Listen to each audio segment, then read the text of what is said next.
एक घना जंगल था जहाँ एक खतरनाक शेर रहता था। कौवा, सियार और चीता उसके सेवक के रूप में हमेशा उसके साथ रहते थे। शेर रोज शिकार करके भोजन करता था और ये तीनों उस बचे हुए शिकार से अपना पेट भरते थे। एक दिन उस जंगल में एक ऊंट आ गया जो अपने साथियों से बिछड़ गया था। शेर ने कभी ऊंट को देखा ही नहीं था। कौवे ने शेर को बताया कि ये ऊंट है और ये जंगल में नहीं रहता है, शायद पास के गांव से यहाँ आ गया होगा। आप इसका शिकार करके अपना पेट भर सकते हैं। चीता और सियार को भी कौवे की बात अच्छी लगी। तीनों की बात सुनकर शेर ने कहा कि नहीं, ये हमारा मेहमान है, मैं इसका शिकार नहीं करूँगा। शेर ऊँट के पास गया और ऊँट ने उसे सारी बात बताई कि वो किस प्रकार अपने साथियों से बिछड़कर जंगल में पहुंचा। शेर को उस कमज़ोर ऊँट पे दया आई और उससे कहा कि आप हमारे मेहमान हैं, आप इस जंगल में ही रहेंगे। कौवा, चीता और सियार इस बात को सुनकर मन ही मन ऊँट को कोसने लगे। ऊँट ने शेर की बात मान ली और जंगल में ही रहने लगा। जल्दी जंगल की घास और हरी पत्तियां खाकर वो तंदुरुस्त भी हो गया था। इस बीच एक दिन शेर की जंगली हाथी से लड़ाई हो गई और शेर बुरी तरह से घायल हो गया। वो कई दिन तक शिकार पर नहीं जा सका। शिकार न करने पर शेर और उस पर निर्भर कौवा, चीता व सियार कमज़ोर होने लगे।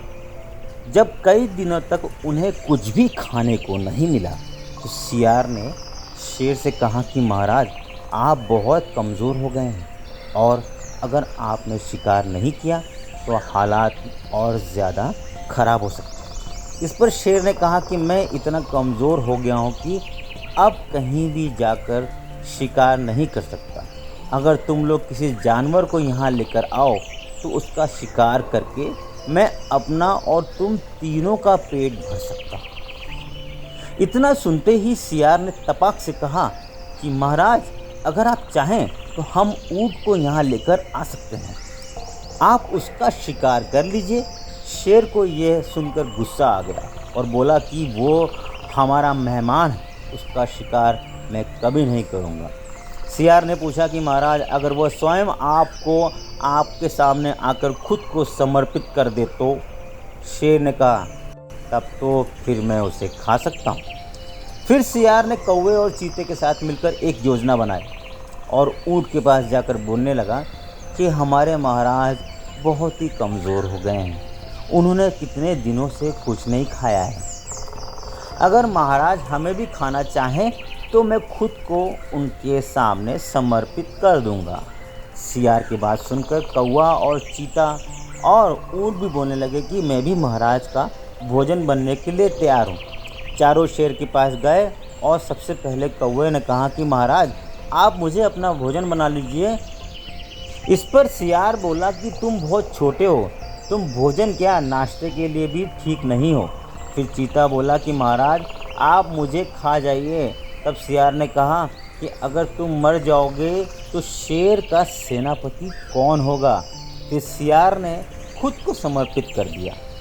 तब कौवा और चीता बोले कि तुम्हारे बाद महाराज का सलाहकार आखिर कौन होगा? इसी बात पर तीनों को शेर ने नहीं खाया। तब ऊँट ने भी सोचा कि महाराज शायद मुझे भी नहीं खाएंगे क्योंकि मैं तो उनका मेहमान हूँ। ये सोचकर वो भी बोलने लगा कि महाराज, मुझे अपना भोजन बना लो। इतना सुनते ही शेर, चीता और सियार उस पर झपट पड़े। इससे पहले कि ऊँट कुछ समझ पाता, उसके प्राण शरीर से निकल चुके थे और चारों उसे अपना भोजन बना चुके थे। तो दोस्तों, इस कहानी से आखिर क्या सीख मिलती है? इससे हमें ये सीख मिलती है कि हमें बिना सोचे समझे किसी की बातों में नहीं आना चाहिए। साथ ही चालाक व धूर्त लोगों की मीठी मीठी बातों पर कभी भरोसा नहीं करना चाहिए। दोस्तों, हमारी कहानियाँ और हमारे वीडियोस आपको पसंद आ रहे हो तो प्लीज़ शेयर करें, सब्सक्राइब करें और लाइक करें। और साथ ही रेगुलर वीडियोस की नोटिफिकेशन के लिए बेल आइकॉन ज़रूर प्रेस कर दें। और किसी विषय पे अगर आपको वीडियो बनवानी है तो आप प्लीज़ कमेंट बॉक्स में लिख के हमें बताएं। धन्यवाद।